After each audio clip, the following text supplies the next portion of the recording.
आज हम कक्षा नौवीं समूची भाग के पंचम पाठ सुक्ति मुक्तकम का अध्ययन करेंगे। इसमें सुक्तियों के बारे में बताया गया है जिसका हम ठीक प्रकार से अध्ययन करेंगे। संस्कृत साहित्य में नीति ग्रंथों द्वारा नैतिक शिक्षाएं दी गई है जिनका उपयोग करके मनुष्य अपने जीवन को सफल एवं समृद्ध बना सकता है। ऐसे ही बहुमूल्य सुभाषित यहाँ संकलित हैं जिनमें सदाचरण की महत्ता, प्रियवाणी की आवश्यकता, परोपकारी पुरुष का स्वभाव, गुणार्जन की प्रेरणा, मित्रता का स्वरूप और उत्तम पुरुष के संपर्क से होने वाली शोभा की प्रशंसा और सत्संगति की महिमा और विषय प्रतिपादन किया गया है। संस्कृत साहित्य लौकिक, पारलौकिक एवं नैतिक मूल्यों वाले सुभाषित की बहुलता है जो देखने में छोटे प्रतीत होते हैं किंतु गंभीर भाव वाले होते हैं। मानव जीवन में इनका अति महत्व है। भाव विस्तार। आस्वाद्योपि नद्य समुद्र माशाद भवन्त्यपया। सारे समुद्र में मिलने पर स्वादिष्ट जल वाली नदियों का जल अपेय हो जाता है। इसी भाव में के आधार पर कहा गया है कि संसर्गजा दोष गुणा भवन्ति, की संगति से दोष भी गुण बन जाते हैं। दुष्ट व्यक्ति की मित्रता करता है और सज्जन व्यक्ति भी मित्रता करता है, परंतु दोनों की मैत्री दिन के पूर्वार्ध एवं पूर्वार्धकालीन छाया की भांति होती है। वास्तव में दुष्ट व्यक्ति की मैत्री के लिए श्लोक का प्रथम चरण आरंभ गुरुवी क्षणीय कर्मेण कहा गया है तथा सज्जन की मैत्री के लिए द्वितीय चरण लघवी पुरा वर्धिमति च पश्चात कहा गया है। भाषित विस्तार। वितत, वित शब्द से तस्सिल प्रत्यय किया गया है।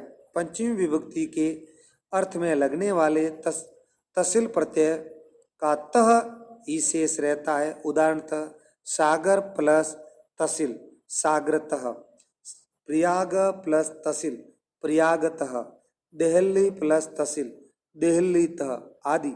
इसी प्रकार व्रततः शब्द में भी तसिल प्रत्यय लगा करके वर्ततः शब्द बनाया गया है।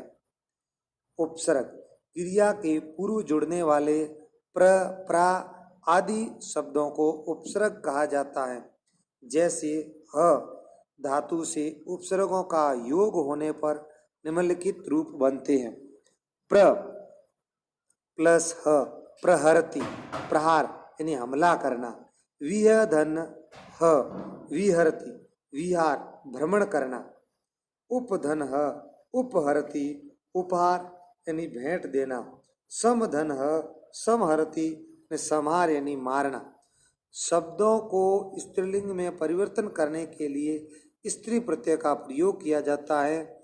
इन प्रत्ययों में टाप व डीप मुख्य है। जैसे बाल धन टाप बालाहा, अध्यापक धन टाप अध्यापिका, लघु धन डीप लघुवी, गुरु धन डीप गुरुवी। इस प्रकार से व्याकरणिक शब्दों का भी ठीक प्रकार से हमें अध्ययन करना चाहिए और इस पाठ में आए शब्दार्थों का भी हम एक बार ठीक प्रकार से अध्ययन करते हैं। वित्तम, वित्तम को संस्कृत में दूसरे प्रकार से धनम और धनम का अर्थ है धैर्य या ऐश्वर्य। वृतम आचरण, अक्षिण न क्षीण संपन्न नष्ट न हुआ। धर्म सर्वस्वम कर्तव्य वैसार, धर्म कर्तव्य बोध का सब कुछ। विपरीत कुलानी विपरीतानि अनुकूल नहीं। तुष्यंती तोषम अनुभवंती यानी संतुष्ट होते हैं। वक्तव्य कथनीयम कहना चाहिए। वारिवाहा मेघा जल वहन करने वाले बादल। विभूत्य समृद्ध संपत्तियाँ, गुण युक्त गुणवान, गुण संपन्न गुणों से युक्त, अगुणे गुण रहिते गुणहीनों से, आरंभ गुरुवी, आदो दीर्घा यानी आरंभ में लंबी, क्षणीय क्षयशीला घटती स्वभाव वाली, वृद्धिमती वृद्धिम उपगता लंबी होती हुई,